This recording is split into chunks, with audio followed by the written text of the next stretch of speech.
یہ کراچی میں کتب فروشوں کے سب سے بڑے مرکز اردو بازار کا ایک منظر ہے، جہاں ہر وقت کتابوں کے خریداروں کا ہجوم رہتا ہے۔ اردو بازار کے اکثر کتب فروشوں کا خیال ہے کہ گزشتہ چند برسوں سے مذہبی کتابوں کی خریداری میں قابل ذکر اضافہ ہوا ہے۔ سر اردو بازار میں میری شاپ ہے مذہبی کتب خانے کے نام سے۔ اس میں آج کل ہمارے پاس سب سے زیادہ بک جو سیل ہو رہی ہیں وہ ہیں قیامت کی دہلیز پر 2012۔ آج کل جو مارکیٹ میں کتابوں کی رجحان ہے، سیل کا رجحان جو ہے، اس میں اسلامی کتاب سب سے زیادہ بکتی ہیں، اور سیکنڈ آپشن پہ ادبی کتابیں ہیں یا سفر نامے ہیں، شاعری بکس وغیرہ ہیں، سیکنڈ آپشن میں بکتی ہیں۔ اچھا، اس میں کون سی کتابیں جیسے احادیث کے سلسلے میں یا قیامت کے سلسلے میں یا جہاد کے سلسلے میں؟ جہاد کے سلسلے میں زیادہ سیرت، جہاد۔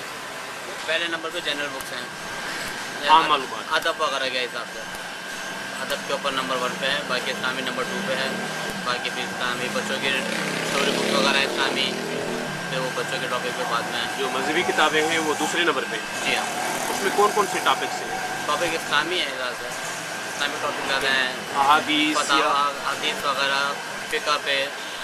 اردو بازار میں جہاد سیریز اور قیامت کے بارے میں لکھی گئی کتابوں کے ساتھ ساتھ دیگر موضوعات پر بھی کتابیں فروخت ہو رہی ہیں۔ ایک اسٹیج ہوتی ہے، پہلے لوگ ناول سے شروع کرتے ہیں، پھر تھوڑا اور مطلب جنرل سائڈ پہ آ جاتے ہیں، پھر آخر میں جو اسٹیج ہے وہ اپنا اسلامی سائڈ پہ آ جاتے ہیں۔ پاکستان میں مذہبی کتابوں کے اس عروج کے زمانے میں بائیں بازو کی سیاست اور انقلابی رہنماؤں کے بارے میں لکھی گئی کتابیں دکانوں کے کونوں میں پڑی ہوئی ملتی ہیں۔ کراچی میں کتابوں کی بڑی مرکز اردو بازار میں ناشر جو پبلشرز ہیں ان کا کہنا ہے کہ آج کل پاکستان کے لوگوں میں مذہب سے زیادہ دلچسپی ہے اور مذہبی کتابیں جو کو اسلامی کتابیں کہا جاتا ہے وہ زیادہ فروخت ہو رہی ہیں، اور ادبی کتابیں جیسے کہ ناول، شاعری وہ دوسرے اور تیسرے نمبر پہ آ گئے ہیں۔